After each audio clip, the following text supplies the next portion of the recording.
Good evening, and welcome to your nightly broadcast from the Hezekiah County High School news team. My name is Monica Schorr, senior journalist at Hezekiah High, and I'm joined by Taylor Parr, my fellow senior journalist here at Hezekiah. Good evening, and thank you all for joining us tonight. For tonight's broadcast, we'll be looking into the historic death of Roderick Usher and the disappearance of his sister Madeline that happened exactly 25 years ago to today's date, December 8th, 2005. At approximately 6 p.m. on December 8th, 1980, 18-year-old twins Madeline and Roderick Usher wandered into these very woods we're standing in, and were seen for the very last time. These woods are just behind where their home, the Usher estate, used to stand before being torn down in 2000. Madeline and Roderick were the last living members of the Usher lineage in 1980 before the events of December 8th occurred. Later that night, around 11 p.m., Roderick's body was found placed in a shallow grave with several gunshot wounds to the head and chest. Madeline was missing from the scene and has been identified as a missing person for the past 25 years. Roderick's death has been determined as a homicide since his body was discovered, and Madeline has been considered a person of interest in his death since her disappearance in 1980. This is due to her being the last person seen with Roderick before his passing, as she entered these woods with him but never came back out. An exact idea of what could have happened between the Usher siblings on the night of December 8th has never been clear to investigators. Some believe it was a double homicide by an enemy of the Usher family. They argue that Madeline's body has either never been found within these woods or it was taken as a token by the murderer. Others believe this was a murder-suicide gone wrong, with many saying Roderick's death was part of a suicide pact that Madeline backed out of just a little too late. Most will say that Roderick's death was a result of Madeline Usher, who'd gone crazy from the Usher family curse and lured Roderick into these woods so that she could use him as a sacrifice in a ritual carried on for generations of Ushers. From a journalistic standpoint, however, this is nonsense. Hezekiah County High's newscasting team wants to make it abundantly clear that we have no such belief in any of the theories we've described tonight, and stand only for the truth of what might have happened to the Usher siblings. Because of our journalistic integrity and steadfast approach to discovering what really happened on the night of December 8th, it's important that we bring up Phineas Viator. Phineas Viator was an 18-year-old senior at Hezekiah County High School alongside Roderick and Madeline in 1980. Several report that he was good friends with Roderick Usher before Roderick's passing in December, despite Phineas's vehement denial that they knew each other. One key witness also recalls Phineas being in a romantic relationship with Madeline Usher before her disappearance, providing a statement where he recalls seeing Phineas and Madeline at the Usher home on the night of December 8th, engaging in a romantic embrace before Madeline entered the woods with Roderick and hasn't been seen since. Phineas Viator has denied this key witness's statement as well. Despite claiming that he was nothing more than acquaintances with both Usher siblings, Phineas Viator was brought into questioning by Hezekiah County Police on December 11, 1980, just 3 days after Roderick's death and Madeline's vanishing. Interrogation room footage of Phineas's interview with Hezekiah County officer Detective Cedric Dupin has never been officially released to the public for unknown reasons. However, an audio recording and corresponding transcript of that interview was provided at the request of Hezekiah County News Station 401. Here's the full recording of Phineas's interview with Detective Dupin now.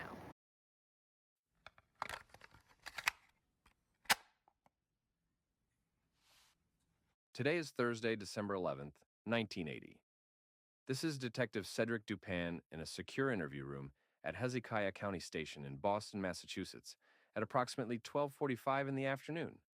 I am speaking with Phineas Viator today. Is that correct, Mr. Viator? Yes, sir. Are you aware that this interview is being recorded, Mr. Viator? Do you consent to the recording of anything you say today, so long as it is unable to be held against you in a court of law? Yes, sir. Perfect. Let's get started. Phineas, how are you doing? I'm fine. I don't understand why you brought me here. That'll be explained. It's important that you relax first. You're not in any trouble. We can start from the beginning. Why don't you begin by confirming your name and date of birth for the record? My name is Phineas Viator. I was born on January 19th, 1962. Very good. Where do you go to school, Phineas? Hezekiah County High in Boston. I'm a senior. Excellent. Before we go into why exactly you were asked to come into the station today, can one of my officers get you anything? Water? Coffee? Water, please. All right, Phineas. Feeling better? Do you have any inclination into why your presence for interviewing was requested today, Phineas? Any inclination whatsoever, big or small? Madeline. Madeline? Madeline who?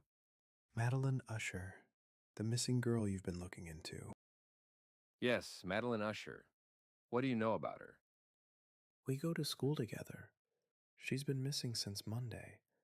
Correct. Madeline Usher, 18-year-old student at Hezekiah County High School. Born on July 21st, 1962. Daughter to William and Lenore Usher, and twin sister to brother Roderick Usher. Madeline has been missing since approximately 6 p.m. on Monday, December 8th, after last being seen entering the woods behind the Usher estate with her brother Roderick. Speaking of Roderick, his body was discovered around 11 o'clock the same night Madeline vanished, December 8th.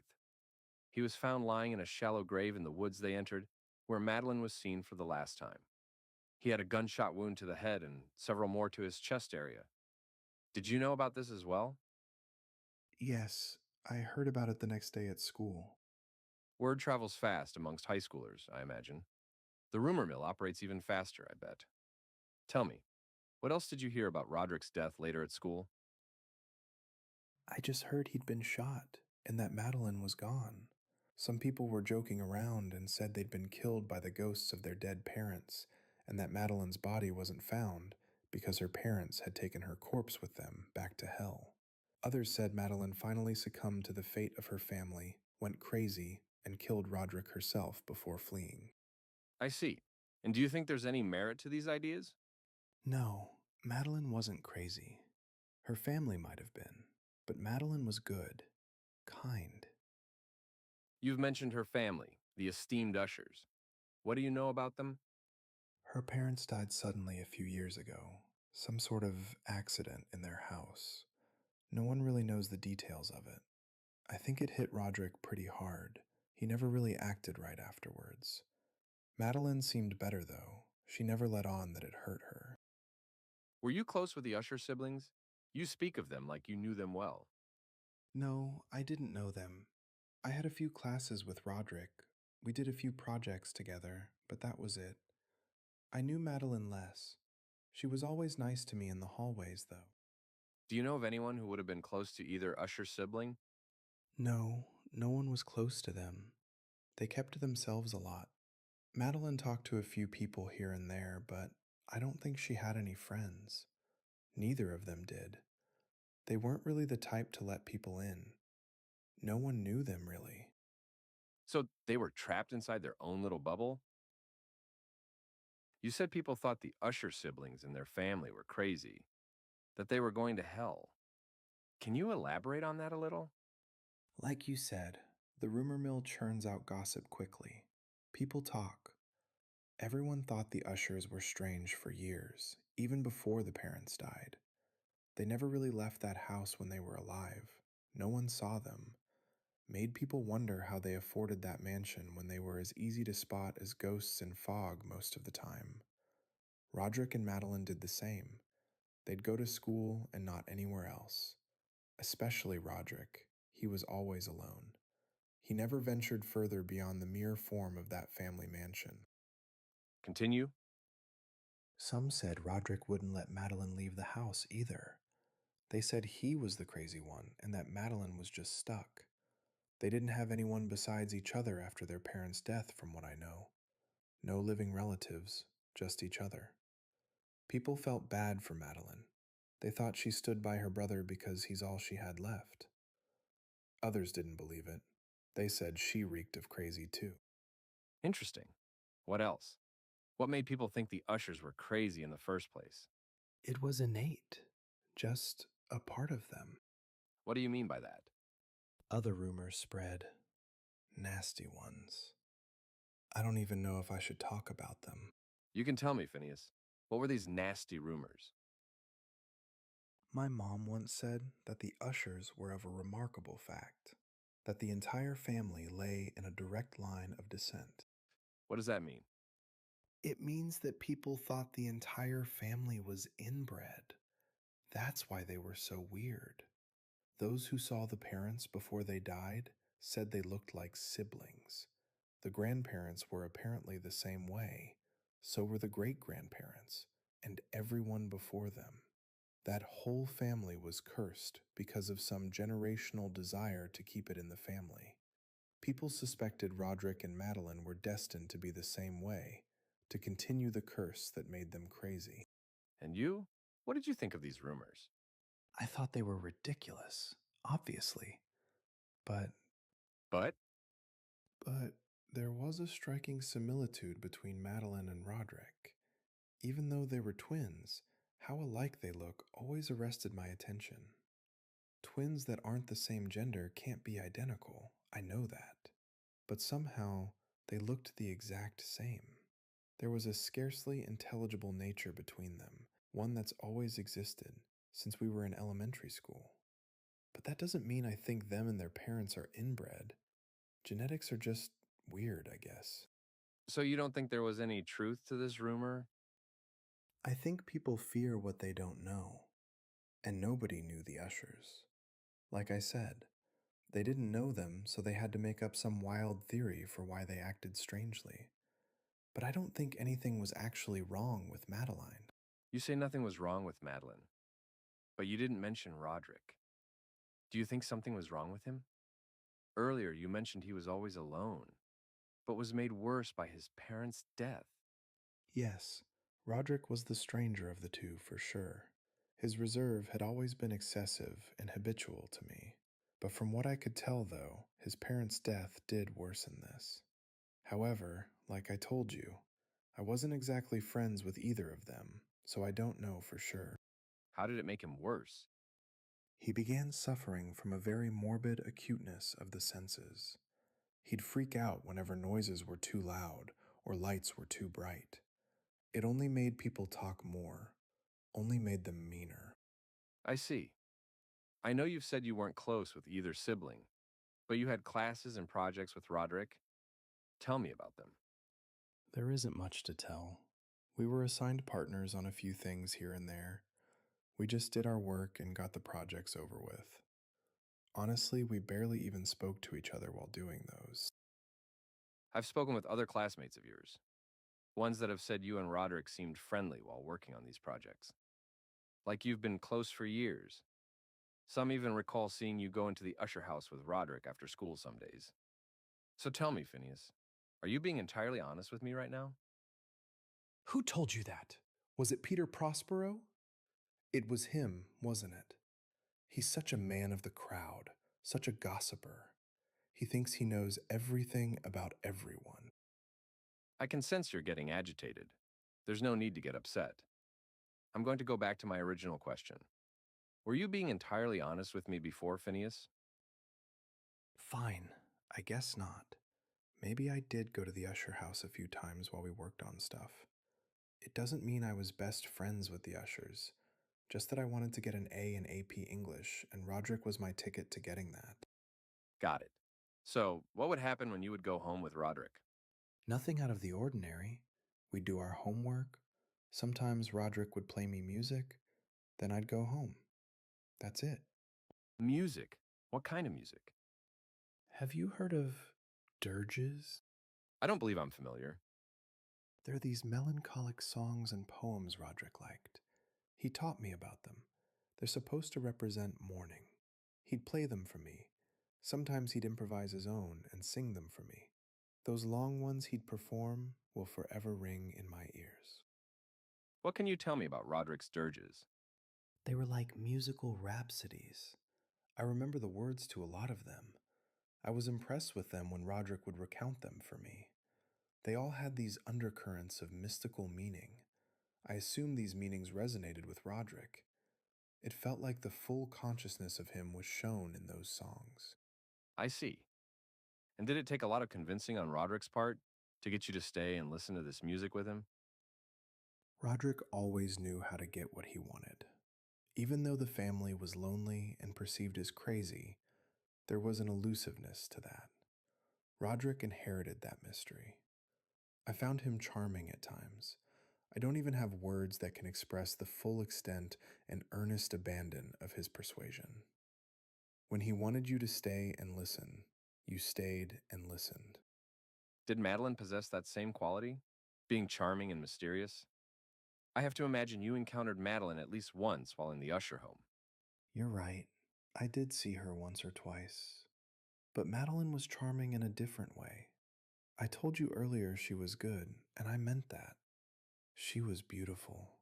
She was always kind when she didn't have to be. She could also be funny when she wanted to, in a mischievous way. Her face was always tainted with the mockery of a faint blush, and she had a suspiciously lingering smirk on her lips when she knew she'd just said or done something witty. Sounds like you knew her more than just seeing her once or twice within the home. Sounds like you might have even liked her a little. Everyone could have liked Madeline if they'd just gotten the chance to know her.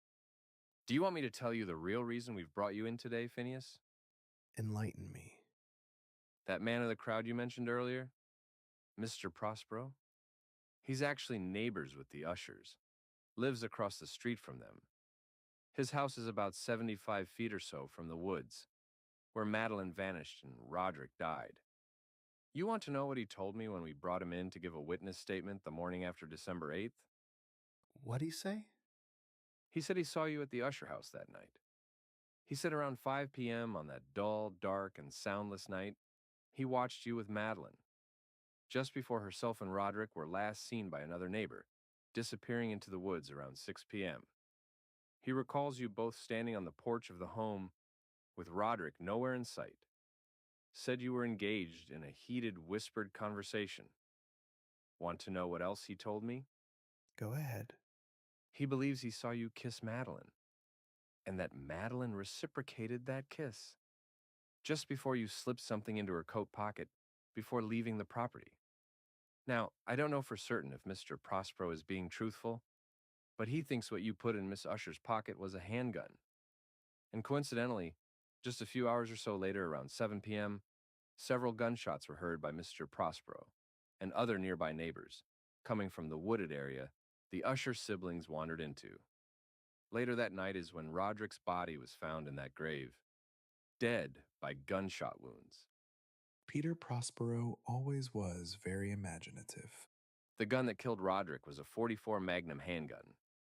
When I showed Mr. Prospero a picture of what the now missing handgun would have looked like, he told me there was a strikingly eerie resemblance to the one he saw you hand Madeline. If you're trying to accuse me of something, Detective, I'd like to know if there's any actual evidence of this happening besides just Peter's mouth. After all, I feel so much pity for him and his mindlessness that it's almost awe. Surely no man has ever before been as terribly altered as Peter Prospero. I don't mean to accuse.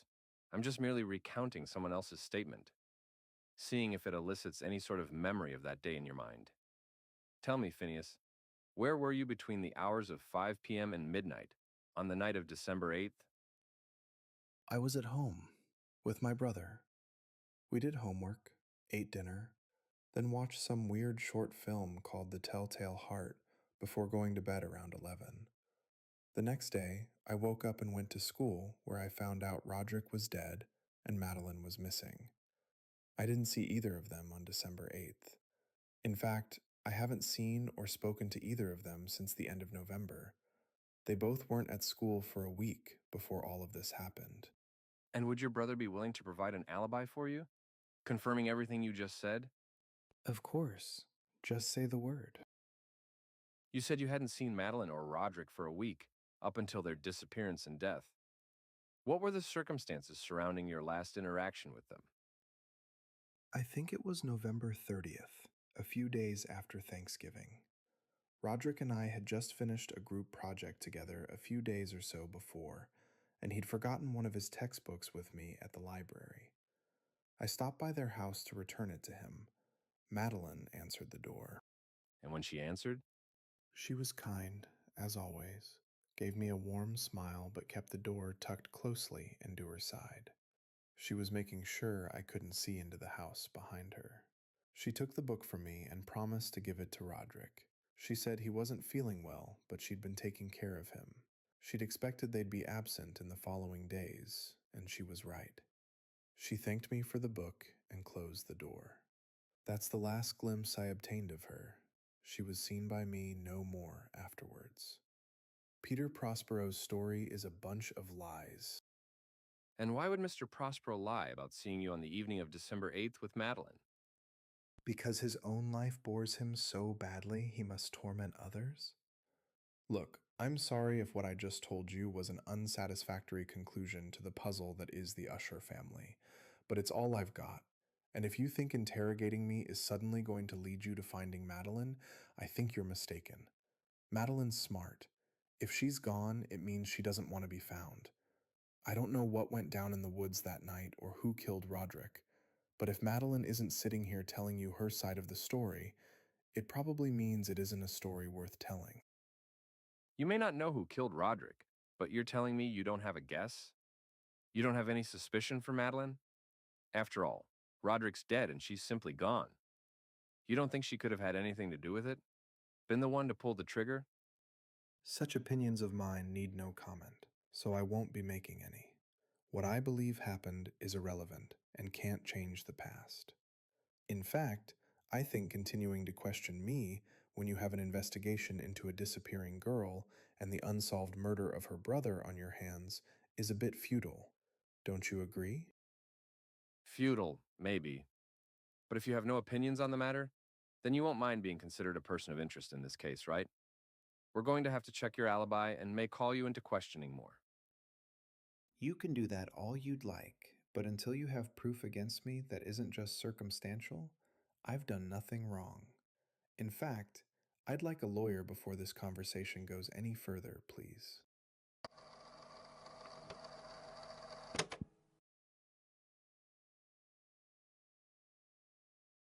While it is unknown if Phineas's claims to Detective Dupin within this recording are entirely truthful, it should be noted that Phineas's brother, 20-year-old Parker Viator, did confirm his alibi for the night of December 8th. Along with this, it should also be noted that Phineas Viator went missing on December 13, 1980, just 2 days after his interview with Detective Dupin. Phineas has not been seen since. Family members of Phineas suspect foul play in his disappearance, but several members of Hezekiah County Police believe that Phineas is missing on his own accord. Recently, the belief that Phineas disappeared from Hezekiah to be with Madeline, who also is thought to have went missing on her own accord just a few days prior, has become more prominent. Many suspect that Phineas and Madeline both had something to do with Roderick's death, and have been unable to be located ever since because of their involvement. To substantiate these recent beliefs and to give proper meaning to tonight's broadcast, Hezekiah County High's newscast team is offering an exclusive first look into video and audio recording that was recovered from a camera recently discovered at this exact location we're standing at tonight. Buried several feet deep into the ground, just a few feet from where we're broadcasting, the camera that was found is believed to be that of Roderick Usher. Though this cannot be confirmed until deeper investigation into the camera's ownership is done by police, several detectives have stated that they do believe the one filming the access footage camera is Roderick. It is also believed that the one being filmed is Madeline, who is only seen in recording from the back as she enters and walks through the woods. Both Madeline and Roderick's voices can be heard in the recording, along with the voice of Phineas Viator appearing later. We will let the recovered footage and audio speak for itself, but it must be noted that what's been found on the camera has been confirmed to have been recorded on the night of December 8th, 1980, and has not been altered in any way since its discovery. Within this footage, you will see and hear the last interaction between the Usher siblings before Roderick's death. However, we must warn our audience that the contents of this recording are deeply disturbing and may be upsetting to viewers. Along with this, several parts of the footage and audio are hard to understand or see. Because of the camera being buried for the past 25 years, recovering its contents was a difficult task for the Hezekiah County forensics team. What's being shown on this broadcast tonight was retrieved to the best of the forensics team's ability. Furthermore, the retrieved footage also does not provide all of the answers into the criminal case surrounding Roderick's death and Madeline's disappearance, nor does it provide a complete insight into Phineas's disappearance as well. The full answer to what happened on the night of December 8th, 1980 is still unknown to investigators and cannot be confirmed until either Madeline or Phineas's presence is discovered, or concrete evidence of Roderick's death is provided. Such evidence would have to be in the form of either the murder weapon that killed Roderick, the .44 Magnum handgun that's never been able to be located by police, or DNA evidence found on Roderick's body showing who could have killed and or buried him within these woods. Noting all of this, Hezekiah County High's newscast team now presents never-before-seen footage of the last interaction between Roderick and Madeline Usher on the evening of December 8th, 1980. Just a reminder that this footage and audio may be disturbing to viewers. Audience discretion is advised.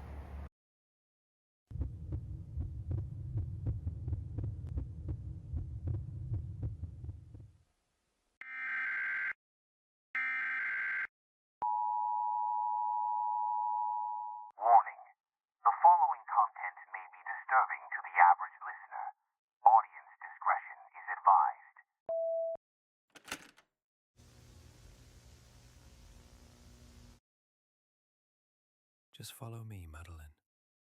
I don't understand, Roderick. Where are we going? I told you not to worry. I just want to show you something. It's gonna get dark soon, Roderick. We shouldn't be out here. Don't you trust me? Of course I do, Roderick. Good, so just keep walking forwards. How far into the woods are we going? Far enough so no one can hear. I just have to be sure. Sure of what? Why do we need to be as far away from people as possible? I don't like this, Roderick. You don't have to like it, Madeline. You just need to keep trusting me. Just like I said, nothing bad is going to happen to us. We just need to be far enough into the woods so I can show you what I want without anyone overhearing. Okay then. Just tell me when to stop. I'm trusting you, Roddy. That's good, Madeline. We're almost there. Why are you recording this, Roderick? Because something monumental is going to begin tonight, Madeline. Something that'll cement us into the legacy of the Usher family for good. I thought we were already cemented in that legacy, considering we're the only 2 Ushers left. You know I don't like it when you make jokes about that, Madeline. What happened to our parents isn't something to joke about. It was serious. You're right, Roddy. I'm sorry. Our parents died because they couldn't follow the rules, Madeline. They wanted to cheat destiny to avoid what every Usher has to do. But don't worry, we won't be as foolish. Let's stop here. Won't be as foolish. What? Roderick, what are we doing out here? I'm serious. Be patient, Madeline. I just want to read you something. I want to make you understand, so that tonight we can begin what's always been ready for us. I don't know what you're talking about, Roddy, but fine. Start reading then. But put down that ridiculous camera first so you can actually focus. Set it down on that tree branch right there. I wrote this for you, Madeline. This will make you see. I will read and you shall listen, and so we will pass away this terrible night together. Go ahead. Read. In the greenest of our valleys, by good angels tenanted, once a fair and stately palace, radiant palace, reared its head in the monarch thought's dominion. It stood there, banners yellow, glorious, golden, on its roof did float and flow. This, all this, was in the olden time, long ago, and every gentle air that dallied in that sweet day along the ramparts plumed and pallid. Wanderers in that happy valley, through 2 luminous windows, saw spirits moving musically to a lute's well-tuned law. Round about a throne, where sitting, the ruler of the realm was seen, and all with pearl and ruby glowing was the fair palace door, through which came flowing, flowing, flowing, a troop of echoes, whose sweet duty was to but sing the wit and wisdom of their king.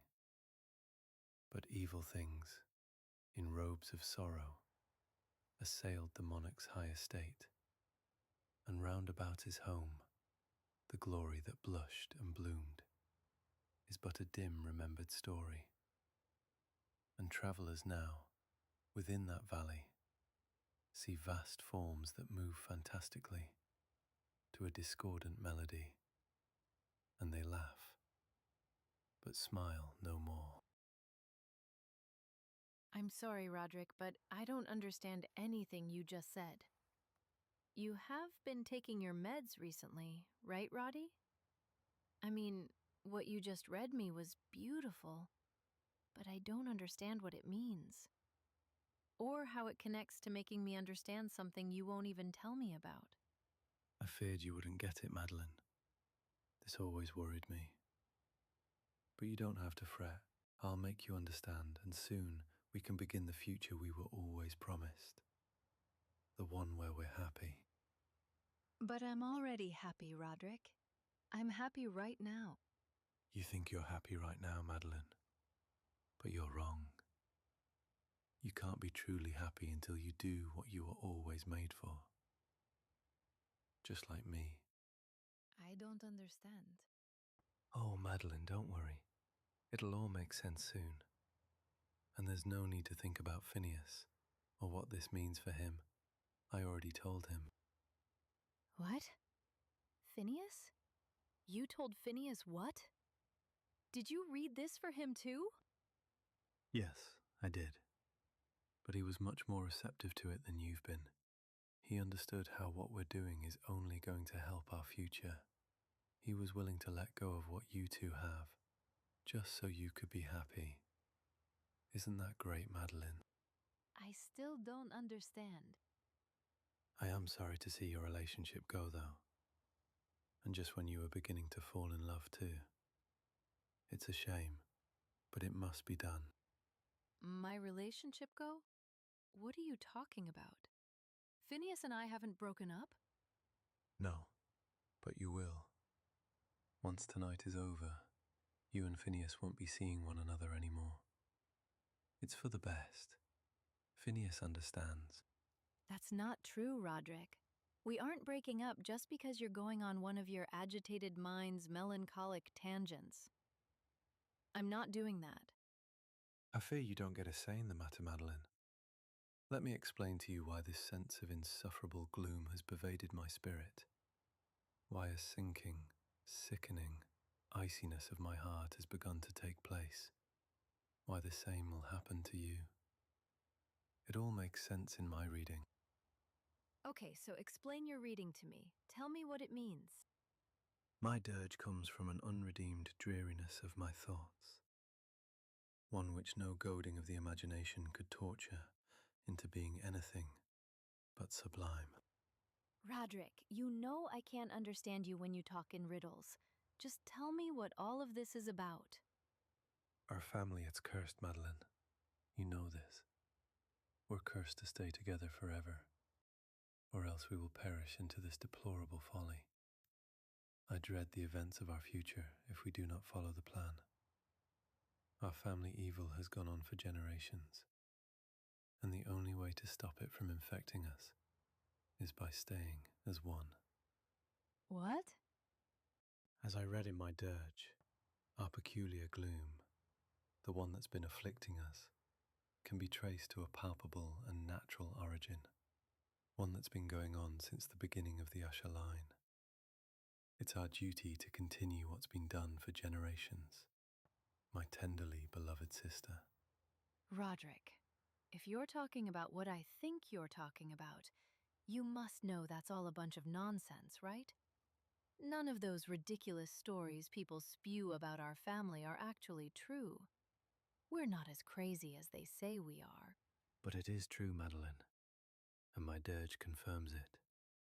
You see, I wrote that story when I had a vision, one involving our family, and it came to me that if we don't do what generations before us have done, if we don't unite as one, we'll end up just like the monarch and his family in my story. We'll be ghosts, just moving around and laughing, but we won't be smiling. We won't be happy. I fear that if you do not agree to this, a period will sooner or later arrive where we must abandon life. I take back what I just said. You do sound crazy right now, Roderick. You sound insane, even. I don't have to listen to this. I don't have to agree to anything you're saying. In fact, turn that stupid camera off and take me back home. Now! You're diseased, Madeline. Just like me. You're a gradual wasting away of a person. If we do not do this in the next fortnight, we'll stay sick forever. Please, you must agree. You're the one who's sick, Roddy. There's mad hysteria in your eyes, in your whole demeanor. You must not behold this sickness. It oppresses you. Just listen to me, calm down, and we can go back home. We can forget all about this and go see your doctor. He'll make it better, Roderick. These visions that bewilder you, they're merely phenomena of your mind, but they're not uncommon. The doctors can help you get rid of them. And you have not seen them too? No, Roderick, I haven't. Just please, stop this. I want to go home. You have not seen these things? This curse? But stay. We must stay. No, Roderick, I'm tired of this. We need to go back home. We can't, Madeline.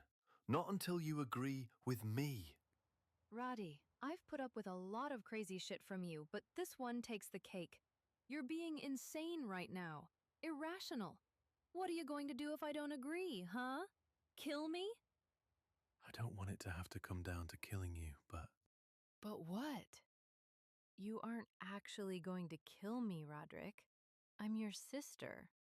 Which is why this whole plan of yours is ridiculous. We're ending this conversation and I'm going home. There's a heavy and horrible beating of your heart right now, Madeline. I can hear it. Stop it, Roderick. You're scaring me. Just like you scare everyone else. If fear is what it takes to get you to listen, it must be done.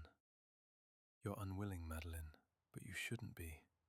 You're ready to spend the rest of your life succumbing to a dreaded, mediocre living instead of pursuing something great, something worthwhile. Oh, pity me, the miserable girl I am. How dare you, Roderick? I've spent our whole lives defending you, defending your crazy. I've given up everything for you. Friends, a social life, normalcy. But now I have something real, with Phineas, and you're not just going to take it away from me because of some weird story you've conjured up. It's time I start living for myself now, Roderick. And I'm sorry, but doing that doesn't include you and your delusions. I didn't want it to have to come to this, Madeline, but you leave me no choice. What are you doing, Roddy? What's that in your hand? Roderick, no, you can't do this.